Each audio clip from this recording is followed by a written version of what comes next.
I'm John from John Branch for Photography, and in this episode we're going to talk about the differences between prime and zoom lenses and which one will fit you better for your wedding days.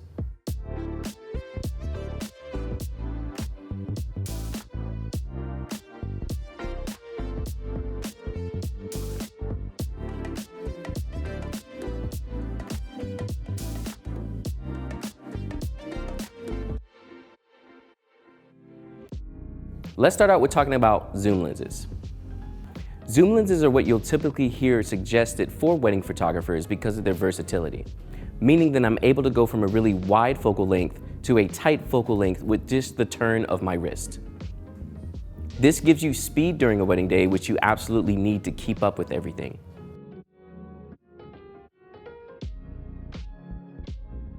Right now I'm using the 32 to 64 f4. So one of the biggest differences you're going to see with a zoom lens versus primes, you're going to be moving in and out of your shots. You're really there with what's happening. Whereas with a zoom, I could just stand here and get everything I need. Generally, you'll hear about focal lengths like 24 to 70 or 70 to 200. This way you can stay out of the way of the wedding in the back with your 70 to 200 and also get really wide shots if needed with the 24 to 70. There's a couple of different reasons why you actually may want to use zoom lenses over prime lenses. And one of the biggest ones is the speed and versatility you have if you're only using one camera body.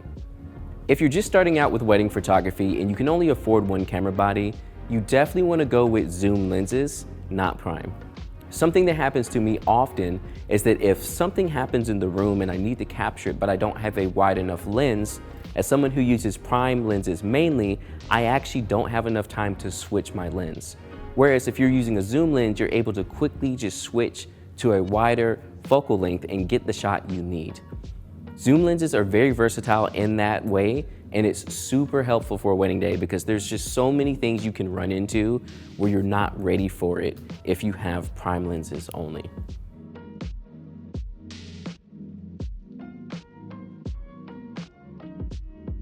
So again, if you have a single body, definitely use zooms. Don't try to do primes on a single body. There's just too much lens switching, whereas if you have two bodies, you don't have to switch as often.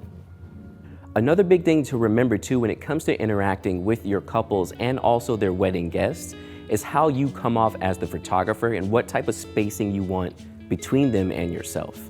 Zoom lenses are great for getting extremely candid photos because I can sit far in the background and just zoom for the photos that I need.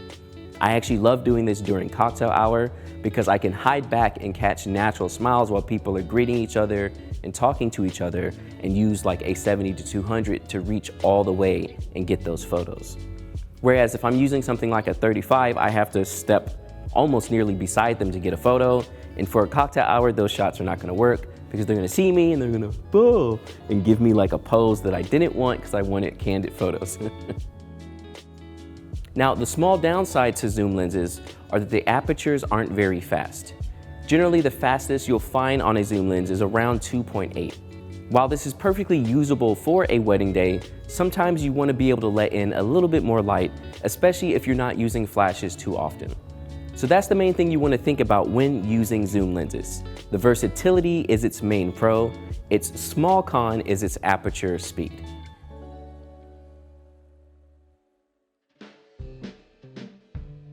Moving over to prime lenses, starting out with its con is the fact that you may have to switch lenses more often.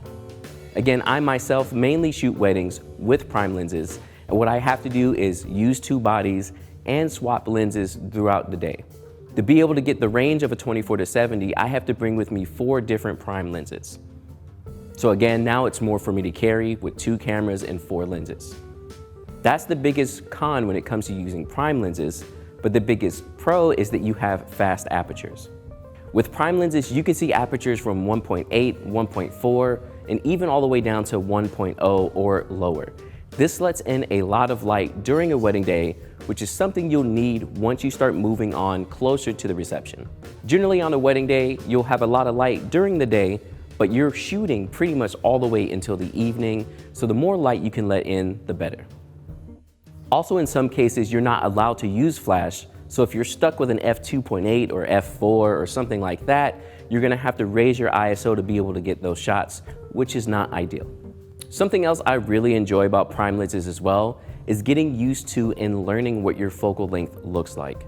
Something personally I have a hard time with zoom lenses is when I zoom, you're never zooming exactly to the same focal length. Knowing when I have a 35 on versus a 50 versus an 85 and exactly how that's gonna look in my mind is extremely helpful. And this is another reason why I prefer prime lenses. Also because of this, throughout the wedding day, there's certain looks I want for certain photos, and I automatically know like, yes, this is happening, I'm going to get it as a 35mm shot. I just know that's what it's going to be. Having that clarity to your photos, rather than just framing everything up with the zoom, to me is highly important and really helps hone my style and how everything looks as far as how I like to artistically approach weddings. So again, prime lenses, its main pro are its low apertures, and the small con is the fact that you have to bring more lenses with you. Personally, using both together may be the best ticket for you, and I've thought about doing that myself, but really work it into your workflow to work out for you and how you like to handle your wedding days, and regardless of if you're using zoom or primes, you're gonna have a great result. So throughout the wedding day, there's a specific lens that I always will jump on for certain shots. So let's say we're doing detail photos. I love the 33 f1.4 or the 80 f1.7 for the GFX system. This about 50mm equivalent is perfect for the shots I want.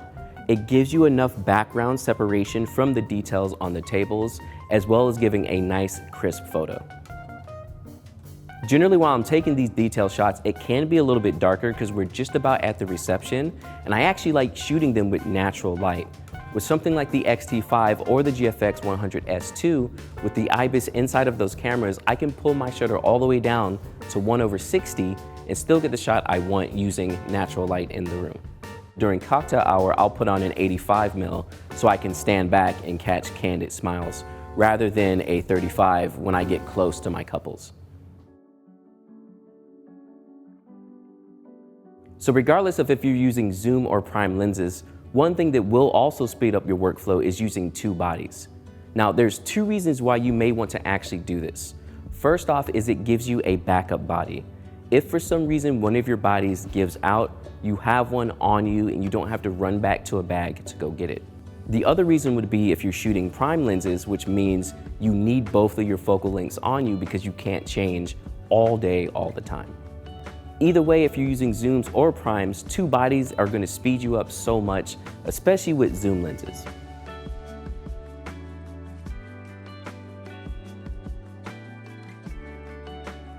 You have to be very strategic in how you handle the first look. So I'm going to be shooting with a wider lens. I have my 32-64 here, and I also have a tighter lens, which is my 81.7.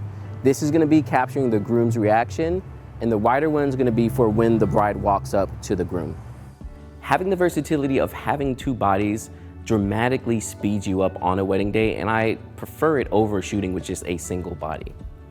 Even if I'm using zoom lenses, I prefer two bodies, and I would highly suggest you to give it a try as well. Now that we know the difference between zoom and prime lenses and what will work better for you on your wedding days, let's go back and check out our photos. We'll look at backing up the photos, culling techniques, editing and exporting your photos. I'll catch you in the next episode.